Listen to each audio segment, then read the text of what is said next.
Have you ever wondered, is the right to bear arms a safeguard of freedom or a threat to society? This question, my dear friends, lies at the heart of a much larger debate that continues to shape the world we live in. The issue of gun control is not just about firearms, it's about liberty, safety, and the very fabric of our societies. It's a topic that ignites passions, divides opinions, and fuels heated discussions. Today we delve into the clash of ideologies, exploring both sides of this contentious issue. If you're intrigued by this topic, don't forget to like, comment, and subscribe to our channel for more thought-provoking content. Imagine a world where I believe citizens have an inherent right to bear arms. In my perspective, the right to own a firearm isn't seen as a privilege, but a fundamental right. A right ensconced in the Constitution, a right I consider as essential to the fabric of freedom as free speech.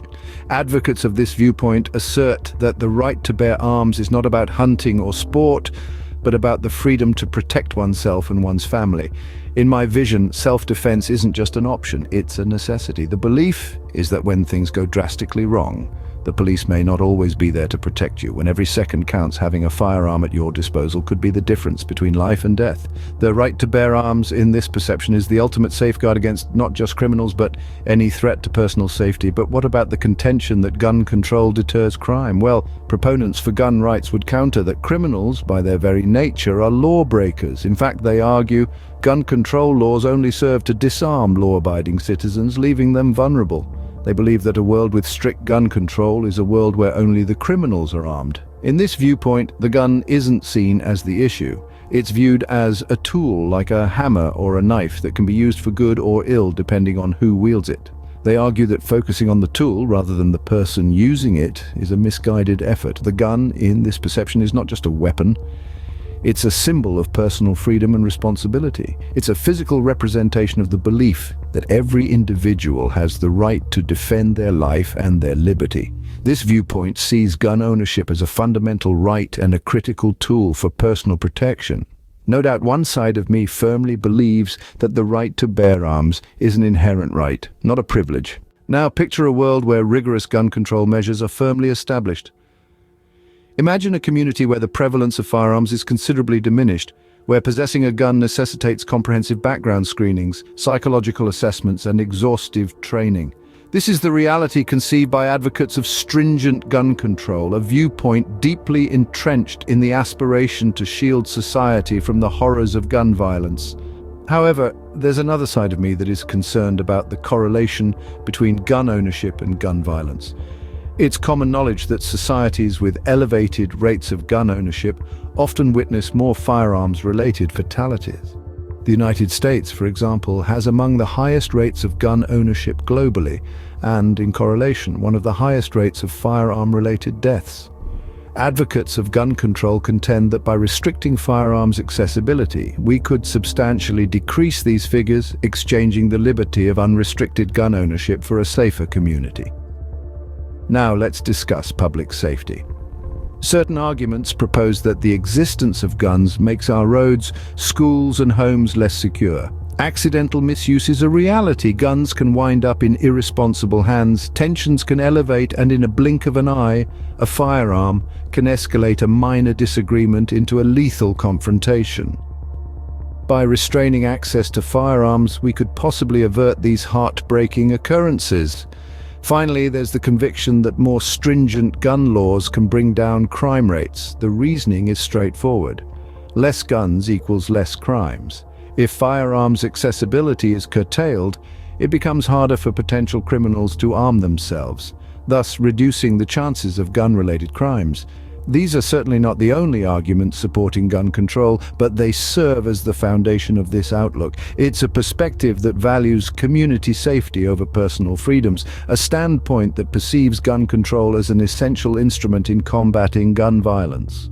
This outlook considers gun control as a crucial step to guarantee public safety and lessen the threat of gun-related crimes. Two perspectives, each with their compelling arguments and passionate supporters, but where do I stand in this debate? On one hand, I see the value in the freedom safeguard perspective. This view champions the right to bear arms as an essential liberty, a guarantee of personal protection and a deterrent against tyranny. I understand that gun ownership is a fundamental right enshrined in many constitutions, and that any attempt to control or limit this right could be seen as an infringement of personal freedom. I too believe in the argument that guns don't kill people, people do. Thus, the solution lies not in controlling guns, but in controlling the people who misuse them. On the other hand, I also empathize with the threat to society perspective. Advocates of this viewpoint see unrestricted gun ownership as a threat to public safety. They point to the correlation between high levels of gun ownership and high rates of gun violence, arguing that stricter gun control measures could save lives. I can't deny that the right to life, safety, and peace of mind supersede the right to bear arms. These two perspectives have led to heated debates, shaping policies, laws, and public opinion. The freedom safeguard perspective often influences policies that resist stricter gun control measures, while the threat to society perspective pushes for tighter regulations and restrictions on gun ownership. Public opinion, too, is divided, with some viewing guns as symbols of freedom and security, while others associate them with fear and violence. This division is often reflected in the laws that different regions enact, with some areas imposing strict gun control measures, while others adopt more lenient policies. Evidently, the issue of gun control is complex, fraught with emotion and deeply rooted beliefs. The question remains, can we find a balance between the right to bear arms and the need to ensure public safety? Or are these two ideals destined to be forever at odds with each other? Where do I stand, and what's your take? Is there a middle ground, a space where both sides of myself can connect and find common ground? This is a question that has been pondered over and over again, and it is a question that must be addressed. Is it possible to find a middle ground within oneself, a place where personal freedom and public safety coexist within me? I believe it is, and here's how.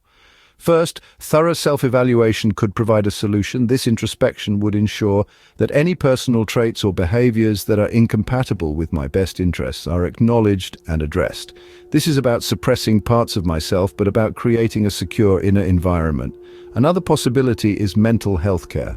Mental health is often a key factor in many incidents of internal conflict. By instituting regular mental health checkups, we can ensure that those struggling with mental health issues receive the help they need and prevent potential internal crises before they unfold. Furthermore, we could think about measures such as self-improvement and setting boundaries for certain self-destructive tendencies. These are not measures designed to limit personal freedom, but to ensure that this freedom is exercised responsibly and safely. But let's not forget, this middle ground isn't just about restrictions and regulations, it's also about education, about fostering a culture of self-care and responsibility. It's about teaching ourselves the importance of managing our actions safely and responsibly, about understanding the power and the potential danger they hold.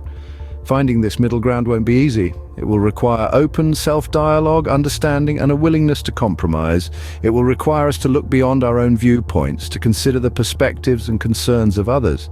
But if we can find this middle ground, if we can strike a balance between personal freedom and public safety within ourselves, then perhaps we can find a resolution to this ongoing inner conflict.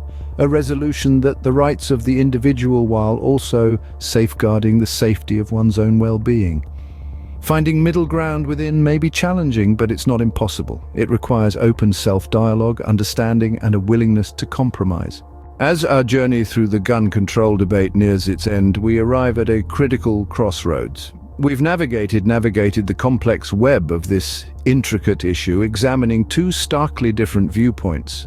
On one side, we have the bastion of liberty, a viewpoint that champions the individual's right to bear arms as a fundamental protection against tyranny. This perspective is deeply rooted in the principles of personal liberty and self-reliance. Conversely, on the other side, there's the public safety advocate. This viewpoint asserts that the prevalence of firearms contributes to a culture of violence and fear. Followers of this perspective argue for stricter gun control as a means to promote safer communities and reduce tragic incidents. Yet, amidst this ideological tug-of-war, we've uncovered common ground. A potential conciliation point where the pursuit of personal liberty and societal safety could converge.